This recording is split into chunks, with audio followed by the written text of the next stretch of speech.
किव सचियारा होइए किव कूड़े टुटे पाल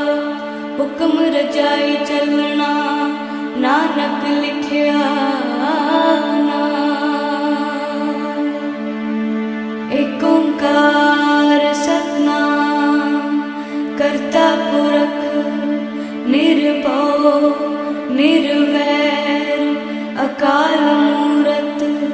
अजूनी सैभं गुर प्रसाद जप आद सच जुगाद सच है भी सच नानक होसी भी सच।